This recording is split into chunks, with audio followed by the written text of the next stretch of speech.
Segera download Apa saja yang Quran disebut oleh Tadabbur, Al-Quran, dia meraih tafsir kebaikan. dalam genggaman Contoh, Anda. bulan Ramadan adalah bulan Al-Quran.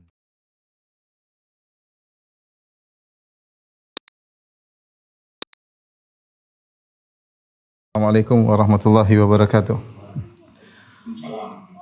Alhamdulillahi ala ihsani wa syukru lahu ala taufiqihi wa amtinani wa asyhadu an la ilaha illallah wahdahu la syarika lahu ta'ziman li sya'nih wa asyhadu anna Muhammadan abduhu wa rasuluhu da'ila ridwani. Allahumma salli alaihi wa ala alihi wa ashabihi wa ikhwani. Para dokter yang dirahmati Allah Subhanahu wa taala, pada kesempatan kali ini kita akan bahas pembatal keislaman yang pertama yang telah disepakati oleh para ulama, yaitu berbuat syirik kepada Allah Subhanahu wa taala. Berbuat syirik kepada Allah Subhanahu wa taala, ya. Syirik.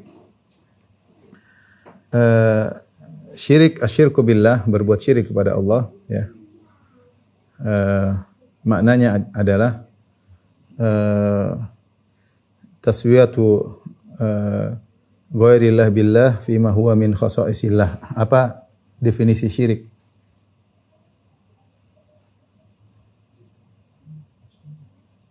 Kalau secara bahasa Arab kita katakan taswiyatu ghairillah billah fima huwa min khasaisillah. Artinya menyamakan selain Allah, dalam hal ini adalah makhluk, ya, selain Allah yaitu makhluk, dengan Allah disamakan pada perkara-perkara yang merupakan kekhususan Allah. Perkara-perkara yang merupakan kekhususan Allah.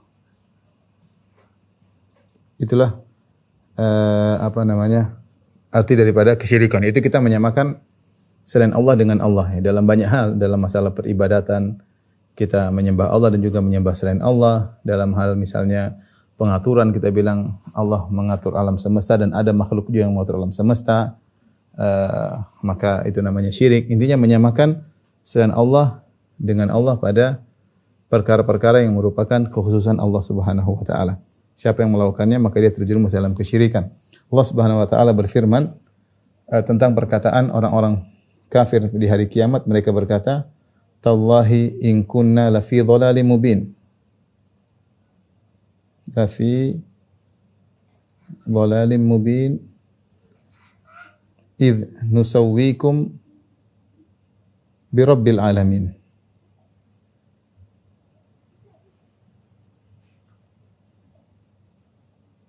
Kata mereka, sungguh kami dalam kesesatan yang nyata tatkala kami menyamakan kalian dengan Rabbul Alamin, ya. Tatkala ini penyesalan mereka di neraka jahanam, kami menyamakan kalian wahai sembahan-sembahan, menyamakan kalian dengan Rabbul Alamin, dengan Allah, ya. Allah juga berfirman, "Tsummal ladzina kafaru bi rabbihim ya'dilun." Ya. "Tsummal ladzina kafaru bi rabbihim ya'dilun." Ya. Kemudian orang-orang kafir menyamakan Allah dengan selain Allah Subhanahu wa taala. Ya. Bi rabbihim ya'dilun maksudnya adalah menyamakan. Ya. Makanya sesuatu yang disamakan dengan Allah disebut dengan an-nid, disebut dengan asyarik, disebut dengan al-mathil, yaitu sesuatu yang disamakan dengan Allah. Ketika ada seorang berkata kepada Nabi sallallahu alaihi wasallam, "Masya Allahu wa syi'ta," atas kehendak Allah dan kehendak engkau wahai Muhammad, maka Rasulullah SAW marah. Kata Rasulullah SAW, "Aja'altani lillahi niddan?" Apakah kau menjadikan aku sebanding dengan Allah Subhanahu wa taala? Qul masya Allahu wahda, katakan atas kehendak Allah. Jangan bilang atas kehendak Allah dan kehendak Muhammad. Di situ Rasulullah marah. Rasulullah mengatakan, "Aja'altani lillahi niddan?" Apa kau menjadikan aku sebanding dengan Allah? Dalam riwayat yang lain, "Aja'altani lillahi idlan?" Apa kau menjadikan aku saingan bagi Allah Subhanahu wa taala? Ya, sehingga itulah makna daripada kesyirikan, ya. Taib.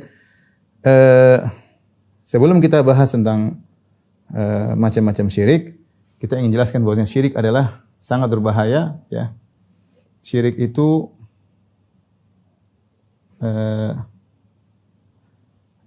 dosa terbesar dan hukumannya terbesar. Hukumannya terberat. Ya, terberat. Kenapa syirik merupakan dosa terbesar? Ya, ada beberapa hal yang menjadikan syirik merupakan dosa terbesar. Karena syirik adalah merendahkan Allah. Intiqas, ya, merendahkan Allah. Ya. Terus bentuk kezaliman terbesar. Kezaliman terbesar. Kemudian syirik merupakan penentangan terhadap tujuan Allah. Ya. Kenapa dikatakan syirik dosa terbesar? Karena dia merupakan bentuk perendahan terhadap Allah. Bagaimana Allah disamakan dengan makhluk atau makhluk disamakan dengan Allah?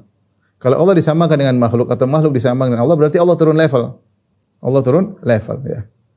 Atau makhluk disamakan dengan Allah berarti merendahkan, berarti ada yang sama dengan Allah Subhanahu wa taala.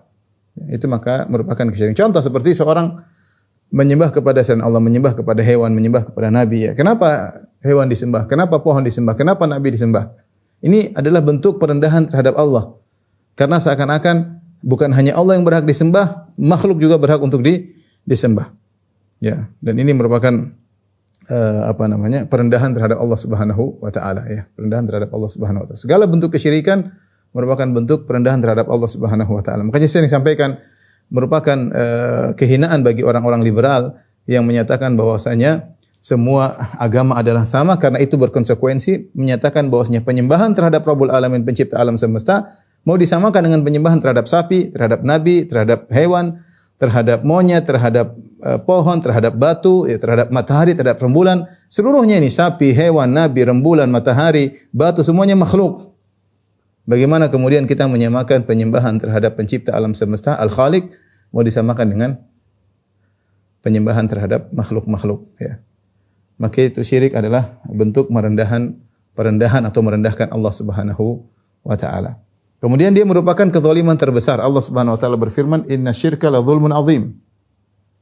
Inna syirka la dzulmun azim. Syirik adalah kezaliman yang sangat besar, sebagaimana perkataan Luqman kepada putranya, ya. Ya bunayya la tusyrik billah, wahai putraku jangan kau berbuat kesyirikan kepada Allah. Inna syirka la dzulmun azim, sungguhnya syirik adalah kezaliman paling besar. Kenapa kezaliman adalah menurut bahasa Arab adalah wad'u syai' fi ghairi mawdhi'ihi, meletakkan sesuatu tidak pada tempatnya, itu namanya zalim. Apa itu adil? Adil adalah meletakkan sesuatu pada tempatnya, itu namanya adil. Meletakkan sesuatu pada tempatnya, bukan penyamaan, ya. Adil itu bukan menyamakan, tapi adil adalah meletakkan sesuatu pada tempatnya, itulah adil, ya. Meletakkan sesuatu tidak pada tempatnya adalah kezaliman, ya. Yang dijunjung oleh syariat Islam adalah keadilan, bukan persamaan. Karena persamaan dua hal yang berbeda itulah kezaliman. Seperti menyamakan lelaki dengan wanita dalam segala hal, itu zalim. Bagaimana mau disamakan laki-laki dengan wanita sementara kodratnya memang berbeda, ya. Demikian juga meletakkan sesuatu tidak pada tempatnya, itu adalah kezaliman. Kenapa syirik dikatakan kezaliman terbesar? Karena bagaimana seorang meletakkan ketundukan kepada makhluk. Meletakkan ketundukan kepada makhluk. Peribadatan itu tidak boleh diletakkan kepada makhluk. Ibadah itu hanyalah harus diserahkan kepada pencipta alam semesta. Pencipta alam semesta. Makanya ketika Nabi ditanya, ya, dalam hadis ditanya, ya Rasulullah, ayu dzambin a'zam? Ya Rasulullah, dosa apa yang paling besar? Kata Nabi SAW, anta ja'ala lillahi niddan wa huwa khalaqak. Dosa paling besar adalah kau mengambil tandingan bagi Allah, padahal yang ciptakan kamu hanyalah Allah saja. Ya, bagaimana engkau beribadah kepada makhluk sementara yang menciptakan kamu hanyalah Allah Subhanahu wa taala? Kalau seandainya engkau diciptakan oleh makhluk, kau diciptakan oleh pohon juga, atau Allah dengan pohon bekerja sama menciptakan kamu, silakan sembah pohon, enggak ada masalah. Kalau ikut menciptakanmu adalah sapi, ikut menciptakan kamu, sembah sapi, enggak ada masalah. Karena dia punya jasa menciptakan kamu. Tapi aneh, yang menciptakan kamu hanya Allah Subhanahu wa taala, lantas kemudian kau beribadah kepada selain Allah Subhanahu wa taala. Beribadah kepada Allah dan beribadah kepada selain Allah. Anta ja'ala lillahi niddan wa khalaqak. Engkau mengambil tandingan bagi Allah sementara yang ciptakan Allah hanyalah engkau semata, ya. Makanya saya sering sampaikan logika sederhana. Misalnya kita sebagai orang tua, kemudian kita punya anak, istri kita yang mengandung, yang melahirkan, kita yang mencari nafkah, kemudian kita besarkan, kita biayai sampai dia menjadi orang sudah besar berhasil, setelah itu dia berbakti kepada orang lain. Atau dia berbakti kepada kita dan juga berbakti kepada orang, kita jengkel. Itu orang siapa? Enggak ikut ngurusin kamu, enggak ikut mengandung kamu, kenapa kau berbakti sama dia? Ya. Menyamakan baktimu kepada orang tuamu dengan orang tersebut, itu siapa orang tersebut? Ya, seperti itu. Allah Subhanahu wa taala menciptakan kita dari tidak ada menjadi ada. Allah yang memberikan kita kehidupan, Allah memberikan sarana prasarana, Allah memberikan kita kesehatan dan yang lain, kemudian kita beribadah kepada makhluk yang sama dengan kita, bahkan lebih hina daripada kita. Ini adalah adzlamuz zulm, kezaliman yang paling besar, meletakkan suatu tidak pada tempatnya. Dan sungguh aneh, setan begitu menghiasi manusia sehingga terkadang manusia bukan menyembah yang selevel dengan dia, bahkan yang lebih rendah daripada dia, menyembah makhluk-makhluk jamadat, benda-benda mati atau hewan-hewan yang tidak berakal. Menyembah sapi, menyembah monyet, menyembah ikan, menyembah batu, menyembah pohon, menyembah matahari, menyembah rembulan. Ya. Tidak berakal. Bagaimana kemudian disembah? Tapi demikian, setan menghiasi. Maka syirik adalah kezaliman yang paling besar. Kemudian syirik adalah dosa besar karena bentuk penentangan terhadap tujuan Allah. Allah menciptakan kita untuk menyembah Allah Subhanahu wa taala. Kata Allah Subhanahu wa taala, "Wa ma khalaqtul jinna wal insa illa liya'budun."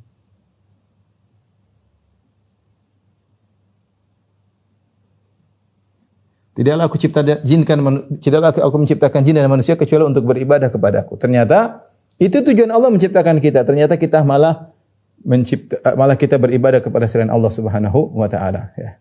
Jadi kita seakan-akan menentang.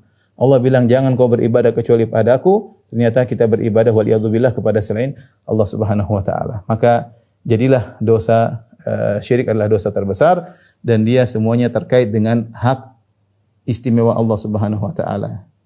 Dosa ini terkait dengan hak istimewa Allah, hak khusus Allah.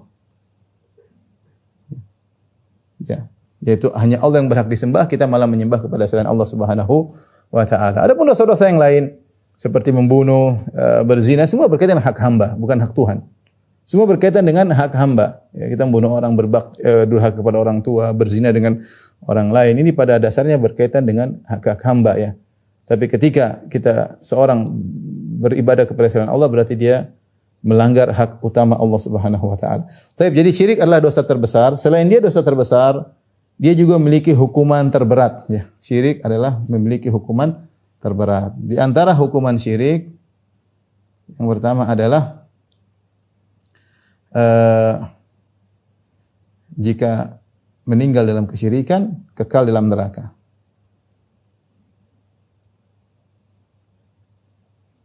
Maka kekal dalam neraka. Syirik akbar maksudnya. Ini diantara menunjukkan syirik adalah dosa sangat besar. Kemudian tentunya konsekuensi dari ini bahwasanya surga haram baginya. Tidak mungkin dia masuk surga kecuali onta bisa masuk dalam lubang jarum. Innal ladzina kadzdzabu bi ayatina wastakbaru anha la tufattahu lahum abwaabus sama wa la yadkhulunal jannata hatta yalijal jamalu fi sammil khiyat. Sungguhnya orang-orang yang sombong dan mendustakan ayat kami, dia tidak akan masuk surga hatta yalijal jamalu fi sammil khiyat, sampai onta segede itu bisa masuk dalam lubang jarum baru bisa masuk surga. Mustahil. Ini ungkapan orang Arab untuk menunjukkan kemustahilan, bagaimana onta segede itu bisa masuk dalam lubang jarum yang sangat kecil, itu mustahil. Berarti orang yang meninggal dalam kondisi syirik tidak bakalan masuk surga selama-lamanya. Innahu may yusyrik billahi faqad harramallahu alaihil jannah. Sungguhnya siapa yang berbuat syirik maka haram baginya surga, wa ma'wahun nar, dan tempat kembali neraka. Wa man dzalimin min ansar, dan tidak ada penolong bagi orang-orang yang berbuat kesyirikan. Kemudian di antaranya, ya, ketika dia berbuat syirik, dosa-dosanya gugur seluruhnya, ya. Ketika berbuat syirik,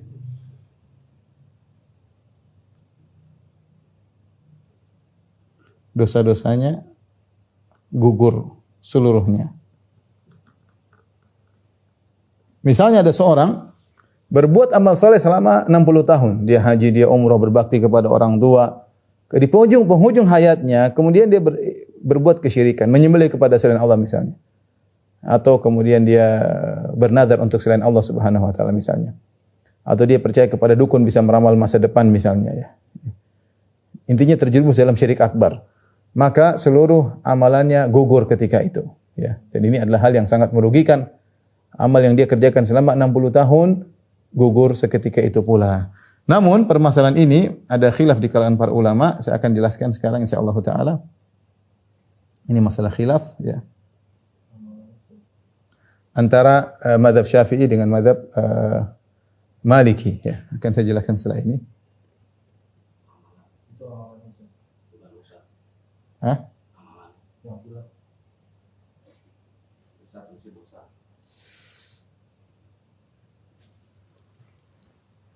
Ya, kita akan amalannya gitu ya. Ya.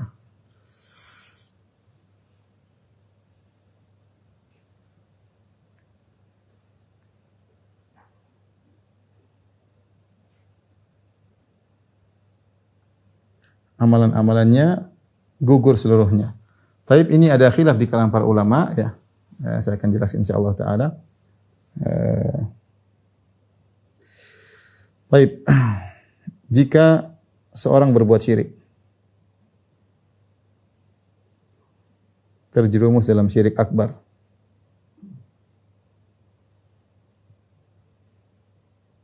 ada dua kondisi ya. Yang pertama adalah meninggal dalam kondisi syirik.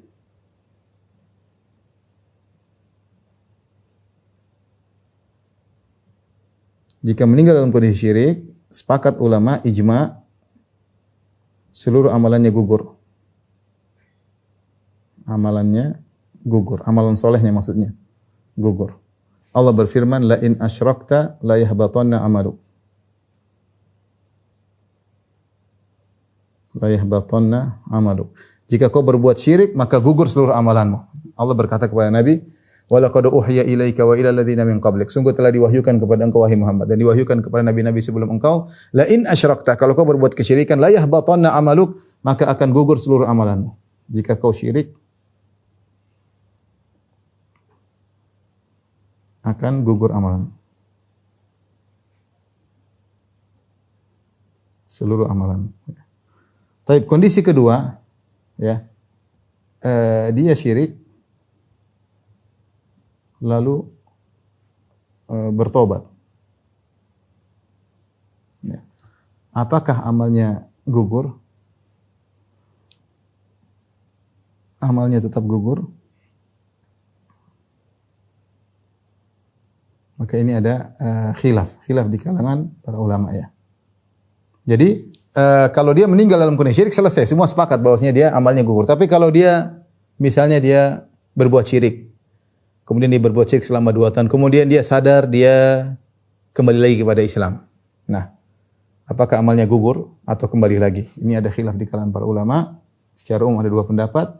Pendapat mazhab Syafi'i, Imam Syafi'i rahimahullah, ya, bahwasanya amal tidak gugur kecuali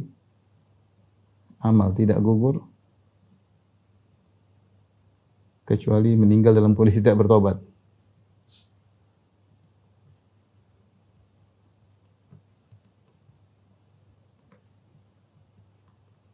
Adapun pendapat Imam Malik rahimahullahu taala, begitu syirik langsung gugur. Meskipun bertobat setelah itu, maka gugur amal. Meski bertobat setelah itu.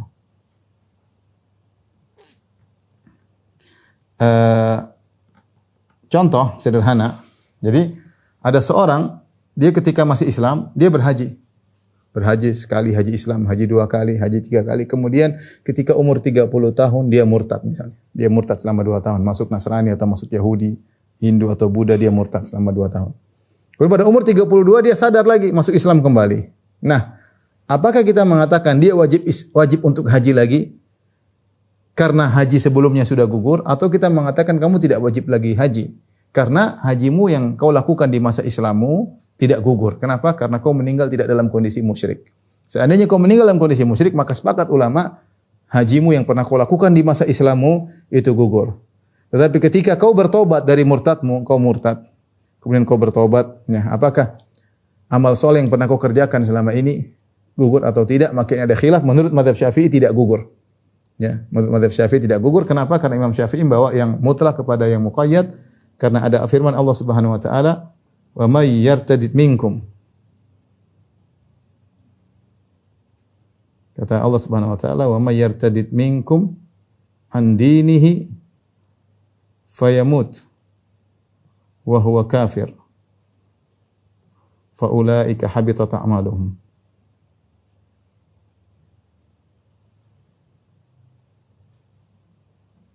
Wa ulaika ashabun nari hum fiha khalidun.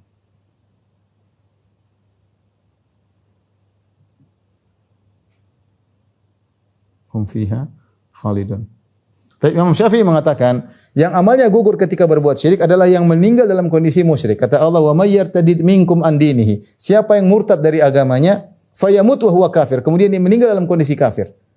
Fa ulaika habitat a'malum. Itulah orang-orang yang amalnya gugur. Berarti Allah mempersyaratkan amalnya gugur jika dia meninggal dalam kondisi musyrik. Ini pendapat Imam Syafi'i. Sehingga dia membawa ayat ini ayat mutlak, ya. Dibawa kepada ayat muqayyad. Ini ayat muqayyad. Dan dalam usul fikih bahwasanya hamlul mutlak alal muqayyad, yang mutlak pada ayat sebelumnya masih mutlak, siapa yang berbuat syirik amalnya gugur. Ternyata ada ayat yang lebih detail mengatakan siapa yang murtad kemudian mati dalam kondisi kafir. Nah, berarti dibawa yang mutlak kepada yang muqayyad. Ini menurut mazhab Syafi'i. Berarti kalau menurut Imam Syafi'i ada seorang ketika dia Islam dia haji, di Pak Haji, umur 30 dia murtad selama 2 tahun. Kemudian dia sadar, dia masuk Islam lagi. Apa kita bilang wajib lagi haji bagimu? Enggak, karena haji dia tidak gugur. Kenapa? Dia bertobat. Sehingga amal-amal dia yang tadinya gugur kembali lagi, tidak gugur total. Ya, karena syarat gugurnya amal kalau dia meninggal dalam kondisi musyrik. Imam Malik beda. Imam Malik mengatakan begitu dia murtad, nol kembali. Dia berbuat kebajikan selama 30 tahun, kemudian dia syirik, nol.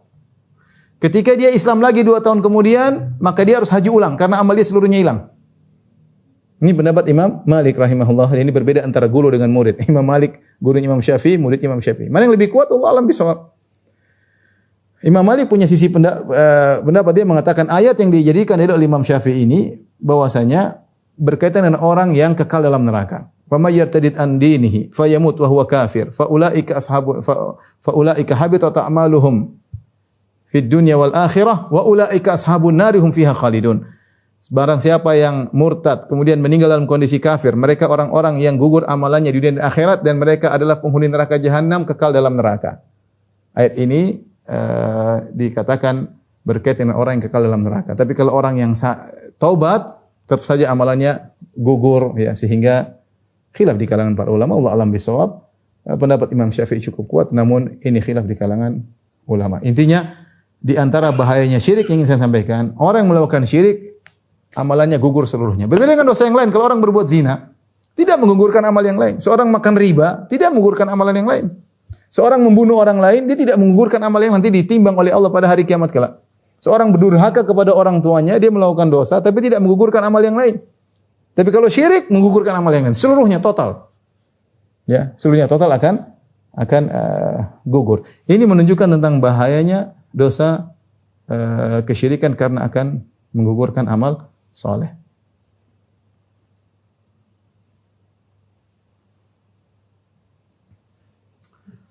Baik, selanjutnya kita akan bahas tentang macam-macam syirik. Ya. Bisa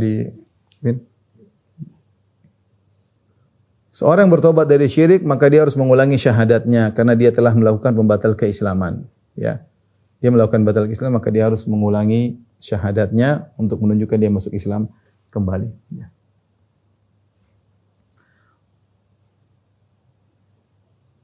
Tapi kita akan bahas macam-macam syirik. Ya.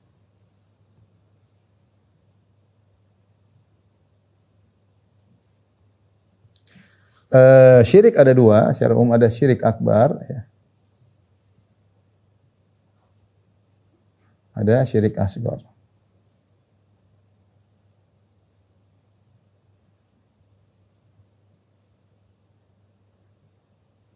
Syirik kecil, ya. Syirik besar. Yang membatalkan keislaman adalah yang ini. Ini yang membatalkan keislaman. Ya, yang membatalkan keislaman. Yang kecil tidak. Batalkan Islam. Kalau syirik kecil hanya membatalkan pahala yang dicampurinya. Maka apa perbedaan antara syirik besar dan syirik kecil? Kita tulis ini perbedaannya. Sudah kita singgung tadi. Ya. Perbedaannya. Ya. Kalau syirik akbar mengeluarkan seorang dari Islam.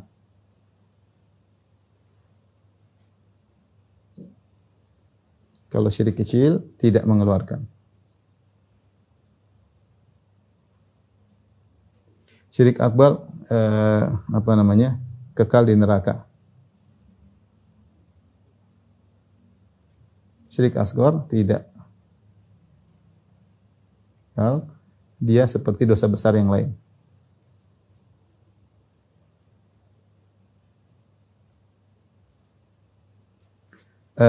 Syirik kecil syirik besar tidak akan diampuni. Jika meninggal dalam kondisi syirik akbar. Innallaha la yaghfiru ayyushraka bihi, Allah tidak mengampuni dosa kesyirikan. Wa yaghfiru ma duna dzalika liman yasha. Syirik kecil mungkin diampuni.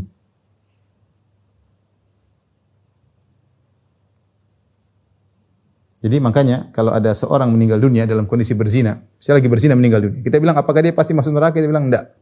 Kenapa? Karena dia bukan syirik. Kita bilang masih ada kemungkinan Allah mengampuninya. Kenapa Allah berfirman innallaha la yaghfiru ayyushraka bih. Allah tidak mengampuni dosa syirik. Wa yaghfiru ma duna dzalika liman yasha. Dan Allah mengampuni dosa selain syirik bagi yang Allah kehendaki. Mau dia dosa berzina meninggal, merampok ditembak polisi meninggal, ya, atau dia lagi minum khamar kemudian mati, atau dia lagi atau dia mati bunuh diri, ya. Atau dia lagi durhaka sama orang tua kemudian dia meninggal dunia, atau dia lagi narkoba kemudian meninggal. Ini semua dosa-dosa besar. Atau dia bunuh orang kemudian dia dibunuh. Dosa besar. Apakah orang yang meninggal dalam kondisi su'ul khatimah seperti ini kita bilang pasti masuk neraka? Jawabannya tidak. Karena ada semua dosa yang dia lakukan, bunuh diri, membunuh orang lain, berzina, homoseksual misalnya, kemudian atau dia durhaka kepada orang tua, ini semua bukan dosa kesyirikan. Masih ada kemungkinan dia diampuni. Benar dia terancam dengan neraka, tapi memastikan dia masuk neraka enggak. Karena Allah yang mengatakan wa yaghfiru ma duna dzalika liman yasha. Allah mengampuni dosa selain kesyirikan. Tapi kalau ada orang mati dalam kondisi musyrik, ya kita bilang neraka. Ya. Allah tidak akan ampuni. Meninggal dalam kondisi Nasrani, meninggal dalam kondisi Yahudi, meninggal dalam kondisi Hindu, meninggal dalam kondisi Buddha, meninggal dalam kondisi minta kepada ruh-ruh, meninggal dalam kondisi menyembelih kepada jin. Ini musyrik syirik akbar. Kalau dia meninggal dalam kondisi demikian tidak akan diampuni selama-lamanya, ya. Maka dia kekal dalam neraka jahanam. Ini perbedaan antara syirik akbar dengan syirik kecil. Dan syirik kecil juga merupakan dosa besar. Ini juga dosa besar.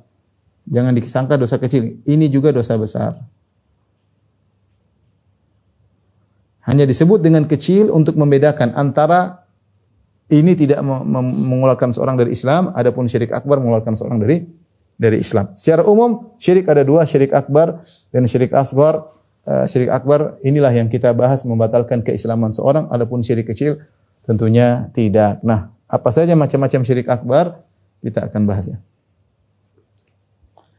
Macam-macam syirik akbar.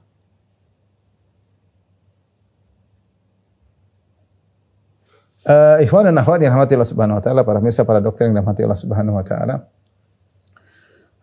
Untuk mengenal macam-macam syirik akbar, mau tidak mau kita singgung sedikit tentang macam-macam tauhid, ya. Apa saja macam-macam tauhid, ya. Macam-macam tauhid ini sekedar untuk pembelajaran, ya. Macam-macam tauhid. Saya akan jelaskan secara sederhana. Pertama namanya tauhid rububiyah. Ini istilah, ya. Apa itu rububiyah? Yaitu meyakini hanya Allah, meyakini Allah itu esa, Allah Tuhan yang esa. Allah esa, hanya Allah yang menciptakan, ya. Hanya, atau Allah bersendirian. Allah esa, maha esa, yaitu bersendirian dalam penciptaan alam, kemudian dalam pemilikan alam semesta, dalam pengaturan alam semesta. Nah, ini disebut secara istilah kita namanya adalah tauhid rububiyah, mengenai pengaturan alam semesta. Allah Maha Esa, ya. Qul huwallahu ahad, Allah Maha Esa, maksudnya di antaranya Allah Esa dalam rububiyah. Allah Maha Esa, dia sendirian, tidak berbilang. Kemudian dia yang menciptakan alam semesta juga sendirian, dan dia juga yang memiliki alam semesta ini seluruhnya juga sendirian, dan dialah Allah yang mengatur alam semesta sendirian. Tidak ada satu makhluk pun yang ikut serta dalam mengatur alam semesta. Semuanya keputusan di tangan Allah Subhanahu wa taala. Tabarakalladzi biyadihil mulk. Ya, segala maha suci Allah yang di tangannya segala kerajaan, ya. Wa huwa ala kulli syai'in qadir, maha kuasa atas segala sesuatu. Ini namanya tauhid rububiyah, istilah. Ya, baik. Yang kedua, istilah namanya tauhid uluhiyah atau tauhid al-asma wa sifat. Tauhid al-asma wa sifat. Sifat. Apa maksudnya tauhid al-asma wa sifat? Yaitu Allah Maha Esa dalam sifat-sifatnya. Namanya pun demikian karena nama Allah mengandung sifat-sifat. Artinya tidak ada sesuatu pun yang sifatnya menyamai sifat-sifat Allah. Menyamai sifat-sifat Allah. Contoh sederhana, di antara sifat-sifat Allah adalah ilmu. Allah Subhanahu wa taala Maha berilmu. Ilmu Allah adalah ilmu yang Allah langsung berilmu tanpa didahului dengan kebodohan. Allah tidak didahului kebodohan. Ilmu Allah adalah sempurna, meliputi segala sesuatu. Dan ilmu Allah tidak diliputi dengan kelupaan. Ya, tidak diliputi dengan kelupaan. Manusia punya ilmu, tapi ilmunya tidak sama seperti ilmu Allah. Di antaranya manusia didahului dengan kebodohan. Allahu akhrajakum min butuni ummahatikum la ta'lamuna syai'a. Allah mengeluarkan kalian dari perut ibu kalian, kalian tidak mengetahui apa-apa. Wa ja'alakumus sam'a wal absara wal afidah la'allakum tashkurun. Lalu Allah jadikan bagi kalian pendengaran, penglihatan dan akal, hati agar kalian bersyukur. Tadinya manusia dalam kondisi jahil, tidak tahu apa-apa. Lalu Allah ciptakan bagi dia sarana untuk belajar, dengan dia bisa melihat dan dia mendengar dan dia berfikir, maka dia punya ilmu. Itu manusia diawali dengan kebodohan, kemudian dia punya ilmu. Adapun Allah tidak dengan kebodohan. Kemudian dia punya ilmu. Ilmu itu pun terbatas, sangat kecil. Wa ma utitu minal ilmi illa qalila. Kalian tidak diberi ilmu kecuali hanya sedikit. Bahkan ketika kita disuruh bahas tentang ruh, kita tidak tahu padahal ruh ada dalam tubuh kita. Bagaimana ruh ini hakikatnya? Tercipta dari unsur apa? Bagaimana dalam tubuh? Besarkah, kecilkah, tinggikah? Bagaimana, kenapa dia bisa tersebar dalam tubuh? Ya, dan kita yakin ada ruh dalam tubuh kita. Tapi kita tidak mengerti sama sekali tentang ruh tersebut, menunjukkan ilmu kita sangat terbatas. Kemudian yang ketiga, ilmu kita ya'tarihi nisyan, ditimpa dengan namanya lupa. Adapun Allah, wa ma rabbuka nasiya, wa ma kana rabbuka nasiya, Rabbmu tidak akan lupa. Manusia lupa. Lupa, jangankan 10 tahun lalu, berapa hari lalu bisa jadi lupa. Sehingga ilmu Allah tidak sama dengan ilmu manusia. Nah, kalau ada yang mengatakan ilmu manusia sama dengan ilmu Allah, inilah syirik, ya. Jadi namanya tauhid ala semua sifat, maksudnya Allah sifatnya maha sempurna. Yang ketiga namanya tauhid al-uluhiyah. Ini sederhana saja ya, sebenarnya bahasanya panjang, tapi kita ingin menyederhanakan. Tauhid uluhiyah maksudnya apa? Hanya Allah yang berhak disembah. Allah Esa, yaitu hanya Allah yang berhak disembah. Kenapa tauhid rububiyah dan tauhid asma sifat ini mengkonsekuensikan tauhid uluhiyah, konsekuensi. Artinya apa? Jika siapa yang berhak disembah sih? Yang berhak disembah itu yang rububiyahnya, dia Maha Esa dalam rububiyah dan Maha Esa dalam asma sifat. Karena dia yang menciptakan alam semesta, dan dia yang memiliki alam semesta, dan dia yang mengatur alam semesta, dan sifatnya maha sempurna, maka dia yang berhak untuk disembah. Maka penyembahan tidak berhak kecuali hanya kepada Allah. Siapa yang menyembah kepada selain Allah, maka dia telah berbuat kesyirikan. Nah, ketika kita tahu macam-macam tauhid, maka kita juga bisa tahu macam-macam syirik. Saya lanjut, macam-macam syirik. Kalau begitu macam-macam syirik.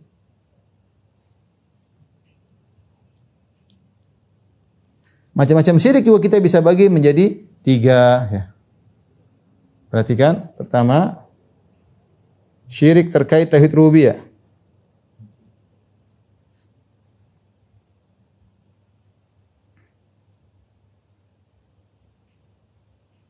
Yang kedua, syirik terkait tauhid asma wa sifat. Tauhid sifat. Yang ketiga, syirik terkait syirik terkait tauhid uluhiyah. Terkait tauhid uluhiyah. Sebelum saya lanjut tentang macam-macam syirik, saya tanya sama para dokter, sepakat nggak kita antara saya dengan antum sekalian? Ini hanya sekedar pembagian rububiyah, asma sifat, uluhiyah, ini sekedar metode belajar. Sebagaimana kita belajar, mungkin kita bagi unsur menjadi beberapa model, dan ini sekedar belajar. Tetapi sepakat nggak kita saya sama antum bahwasanya hanya Allah yang mencipta? Saya rasa sepakat. Sepakatkah saya sama antum sekalian bahwasanya Allah yang memiliki alam semesta ini? Jawabnya iya, karena Allah yang menciptakan. Ya Allah, kita ini semua inna lillahi wa inna ilaihi raji'un. Kita tidak memiliki apa-apa, kita akan kembali kepada Sang Pencipta. Sepakatkah kita bahwasanya Allah mengatur alam semesta ini sendiri? Apakah kita ada yang meyakini ada yang ikut sama Allah, ikut ngatur? Jawabannya kita sepakat, Allah Maha Esa. Nah, keyakinan ini saya namakan tauhid rububiyah. Kalau antum tidak mau namakan rububiyah enggak ada masalah. Yang penting kita sama-sama sepakat. Coba kita tanya, apakah Nabi juga berkeyakinan seperti ini? Jawabnya tentu. Apakah Nabi meyakini ada yang mencipta selain Allah? Jawabannya tidak. Ya. Apakah Nabi meyakini ada yang mengatur alam semesta selain Allah? Jawabannya tidak. Apakah Nabi meyakini ada yang memiliki alam semesta selain Allah? Jawabannya tentu tidak. Nah, kalau begitu, ini keyakinan saya istilahkan dengan tauhid rububiyah. Kalau antum tidak menamakan tauhid rububiyah enggak ada masalah. Yang penting keyakinan kita sama. Yang kedua, saya dan antum sama-sama sepakat bahwasanya sifat Allah tidak ada yang menyamai. Allah Maha sempurna. Sifat ilmunya, sifat kehidupannya, semua sifat Allah Maha sempurna. Nah, sifat-sifat itu saya namakan dengan istilah tauhid asma wa sifat. Artinya Allah Maha Esa, sifat-sifatnya tidak ada yang menyamainya. Kemudian, bukankah saya sepakat sama antum sekalian para dokter bahwasanya tidak ada yang berhak disembah kecuali Allah? Sepakat enggak? Sepakat. Nah, saya namakan istilah itu dengan tauhid uluhiyah. Karena akan datang orang, apa Ustaz bagi-bagi tauhid menjadi tiga? Saya enggak usah bagi, enggak apa-apa. Yang penting kita sepakat enggak? Ini sekedar metode belajar. Yang penting kontennya. Jangan lihat casingnya. Kalau antum tidak mau bagi tauhid menjadi tiga, enggak ada masalah. Yang penting kita sepakat enggak saya dengan antum bahwasanya poin-poin yang saya sebutkan ini Allah Maha Esa di dalamnya. Nah, kalau kita sepakat sudah, kita enggak usah bicara pembagian tauhid. Mau bagi 3, mau bagi 4, bagi 20 enggak ada masalah. Yang penting kontennya sepakat. Sama-sama sepakat hanya Allah yang mencipta, Allah tunggal tidak berbilang, hanya Allah yang memiliki alam semesta, hanya Allah yang mengatur alam semesta, hanya Allah sifat-sifatnya yang maha sempurna, hanya Allah yang berhak disembah. Sepakat, selesai. Baik, kita lanjut masalah syirik. Nah, ini sekedar untuk memudahkan. Makanya kemudian ketika saya bahas macam-macam syirik, saya bagi-bagi juga menjadi 3 agar mudah. Syirik terkait rububiyah banyak. Contoh, saya mau detail tapi waktunya enggak ada. Contoh seperti meyakini Tuhan berbilang. Tuhan berbilang. Ya, ini syirik jelas. Mengatakan Tuhan ada 2, seperti dualisme, mengatakan ada Tuhan cahaya, Tuhan kegelapan, syirik, Tuhan Esa. Atau lebih parah mengatakan Tuhan Trinitas, Tuhan Bapa, Tuhan Anak, Tuhan Ruhul Kudus. Ini juga syirik. Syirik berkait dengan tauhid rububiyah. Atau meyakini ada yang ikut, ada yang mengatur sebagian alam.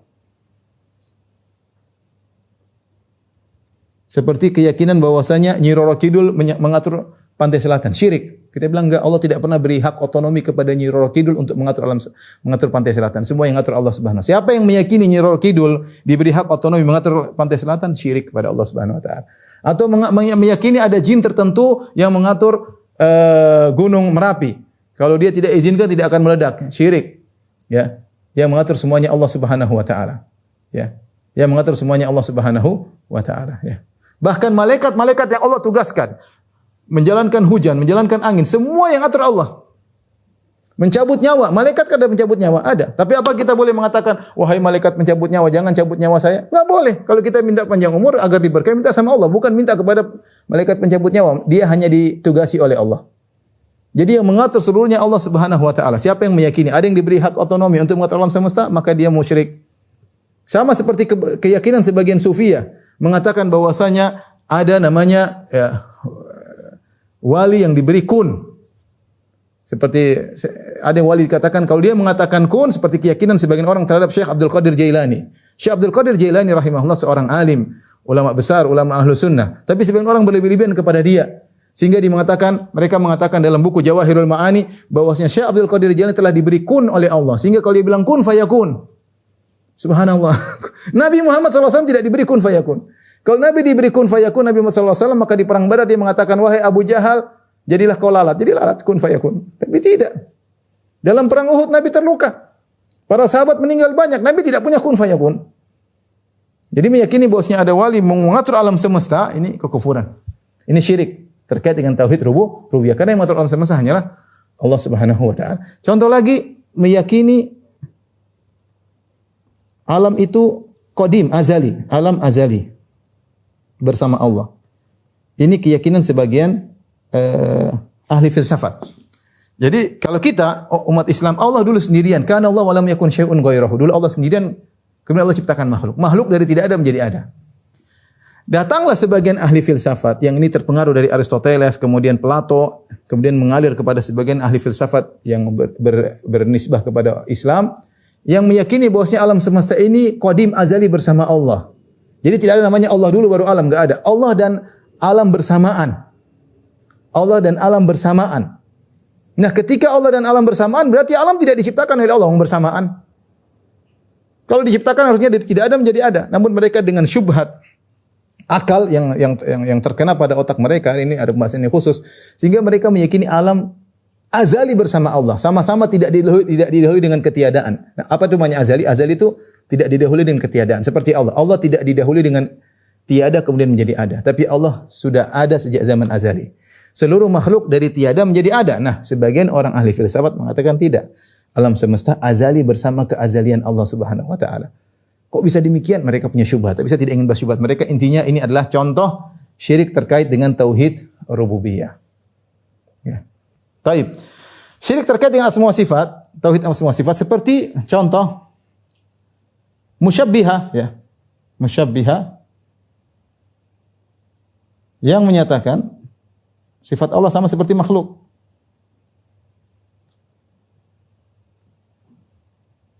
Sama seperti makhluk, sama seperti sifat makhluk. Seperti tangan Allah sama seperti tangan manusia, ini syirik. Berarti kau menyamakan sifat Allah dengan sifat makhluk. Enggak boleh. Ini syirik, menyamakan, ingat ini menyamakan. Yang menyamakan Allah dengan manusia dari sifat, ini namanya musyrik. Contoh, menyatakan ada manusia yang tahu ilmu gaib. Ilmu gaib adalah kekhususan Allah. Kata Allah, "Qul la ya'lamu man fis samawati wal ardil ghaiba illa Allah." Katakanlah, tidak ada sesuatu pun di langit dan di bumi yang tahu ilmu gaib kecuali Allah. Yang tahu ilmu gaib cuma Allah Subhanahu wa taala. Allah memberitahukan sebagian ilmu gaib kepada nabi dan malaikat. Kata Allah, "Alimul ghaibi fala yudhiru ala ghaibihi ahada." Dialah Allah yang mengetahui ilmu gaib dan Allah tidak menampakkan kepada seorang pun. Illa man irtada min rasulin, kecuali rasul. Allah kasih tahu, malaikat, rasul Allah kasih tahu, malaikat saja Allah kasih tahu ketika ingin mencatat takdir, Allah kasih tahu ini janin ini takdirnya begini. Tulis. Berarti kan malaikat tahu. Nabi Muhammad SAW diberitahu sebagian masa depan, ya, sebagai mukjizat bahwasanya dia seorang nabi. Selain nabi dan malaikat tidak ada yang tahu ilmu gaib. Nah, kalau ada yang mengatakan ada yang tahu ilmu gaib seperti para dukun, maka dia telah berbuat kesyirikan. Kenapa? Dia menyamakan dukun tersebut dengan Allah, sama-sama mengetahui ilmu gaib. Ilmu gaib adalah ilmu kekhususan Allah Subhanahu wa taala. Makanya kenapa dikatakan orang yang percaya dukun bisa meramal masa depan musyrik, karena dia menyamakan orang ini dengan Allah dari sisi ilmu. Apalagi yang mengatakan bahwasanya di antara ilmu Muhammad adalah ilmu Lauhil Mahfuz. Ini juga lebih parah lagi. Seperti perkataan sebagian orang, wa inna min judika ad-dunya wa dharrataha wa min ulumika ilmu lauhi wal qalami. Di antara kedermawanan wahai Muhammad adalah dunia dan seisinya, dunia dan akhirat. Dunia dan akhirat kedermawanan Nabi SAW. Dan di antara ilmu wahai Muhammad, ilmu Lauhil Mahfuz. Ini seorang memuji Nabi tapi berlebihan. Dia mengatakan, wa inna min judika dunya wa dharrataha. Di antara kedermawananmu ya Rasulullah adalah dunia dan akhirat. Dan di antara ilmumu ilmu Lauhil Mahfuz. Seandainya pujian ini ditujukan kepada Allah, cocok enggak? Cocok. Kita gantikan engkau dengan Allah. Di antara kedermawananmu wahai Allah, dunia dan akhirat. Pas atau tidak? Pas. Dan di antara ilmumu wahai Allah, ilmu Lauhil Mahfuz. Pas. Tapi ketika diganti dengan Nabi jadi masalah, ya. Jadi masalah. Sebagian orang berusaha mentakwil bait ini, tapi intinya saya mengatakan siapa yang meyakini Nabi mengetahui Lauhil Mahfuz secara seluruhnya, maka dia telah berbuat kesyirikan karena dia menyamakan Nabi dengan Allah Subhanahu wa taala. Ketika ada yang memuji Nabi mengatakan wa fina nabiyyun ya'lamu ma fi ghad, di antara kami ada nabi yang tahu apa yang terjadi besok, maka Nabi tegur, tidak boleh mengucapkan demikian. Jangankan masa depan, wong masa lalu Nabi tidak tahu. Ketika Aisyah dituduh berzina dengan Sofwan bin Mu'attal As-Sulami, selama sebulan Nabi tidak tahu. Kapan Nabi tahu? Ketika Allah turunkan wahyu baru Nabi tahu. Jangan masa depan, masa lalu. Sampai Nabi gelisah, dituduh istrinya berzina dengan Aisyah radhiyallahu anha, dituduh berzina Sufyan bin Attal Sulami, Nabi tidak tahu. Demikian juga ketika Aisyah kalungnya hilang, Nabi cari, Nabi tidak tahu di mana kalung Aisyah hilang. Nabi tidak tahu ilmu gaib. Kemudian seorang mengatakan ada yang tahu ilmu gaib selain Allah Subhanahu wa taala. Syirik terkait dengan tauhid uluhiyah yaitu jika menyembah kepada selain Allah. Beribadah kepada selain Allah. Dan ini banyak sekali contohnya, contoh berdoa kepada selain Allah. Minta kepada kekuburan, ya wali tolong aku. Minta kepada mayat-mayat, ya Abdul Qadir Jailani aghithni, wahai Abdul Qadir tolonglah aku. Di tengah lautan dalam kondisi sulit, ya Ahmad Al-Badawi, ya Husain, ya Fatimah, ya ini syirik semua. Di mana minta kepada mayat-mayat. Ya. Kalau seorang di tengah laut kemudian dalam seperti saya lihat di video di kemudian ada klip di pesawat dia mengatakan ya Ali. Minta tolong sama Ali, subhanallah. Ali bin Abi Thalib dia tidak bisa menolong dirinya, ditikam oleh Abdurrahman bin Mujib, dia tidak tahu kapan mau ditikam akhirnya meninggal dunia. Dia tidak bisa menolong dirinya. Kemudian minta tolong sama ya Ali. Husain tidak bisa menolong dirinya radhiyallahu anhu. Ketika dikepung oleh pasukan Ubaidillah bin Ziyad kemudian bunuh Husain dengan cara zalim, dia tidak bisa menolong dirinya. Kemudian sekarang antum dalam kondisi sulit, ya Husain, ini enggak benar, enggak logis.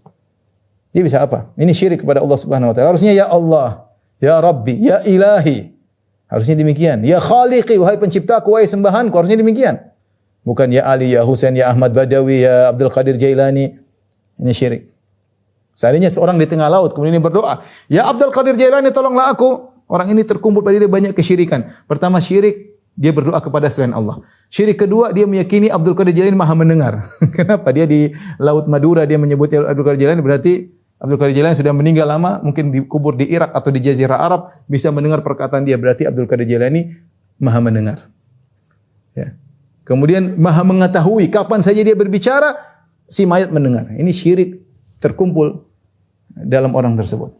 Contoh lagi, menyembelih kepada selain Allah.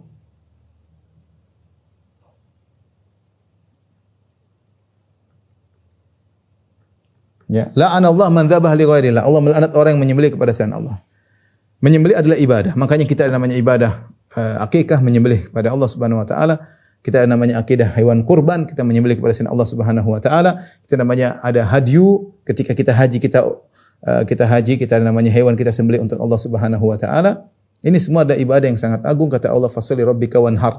Salatlah kepada Rabbmu dan menyembelih untuk Allah Subhanahu wa taala. Nah, kalau ada orang menyembelih untuk jin supaya dia tidak diganggu, supaya rumahnya aman, dia telah berbuat syirik kepada Allah Subhanahu wa taala. Allah melaknat orang yang menyembelih kepada selain Allah Subhanahu wa taala, ya. Ini macam-macam syirik besar, ya. Tentu masih banyak contohnya, tapi ini sekedar sedikit contoh yang saya sampaikan bahwasanya siapa yang terjerumus dalam kesyirikan seperti ini maka telah batal Islamnya dan dia harus Islam kembali, harus bertauhid kembali, bersyahadah kembali agar dia kembali kepada Islam. Adapun syirik-syirik kecil maka jenisnya juga banyak namun bukanlah pembatal keislaman, maka kita tidak bahas pada kesempatan kali ini. Wallahu a'lam bishawab. Demikian saja para dokter yang dirahmati Allah Subhanahu wa taala apa yang saya sampaikan. Insyaallah kita lanjutkan pada kesempatan yang lain. Kurang lebihnya semua maaf. Wabillahi taufiq wal hidayah. Assalamualaikum warahmatullahi wabarakatuh.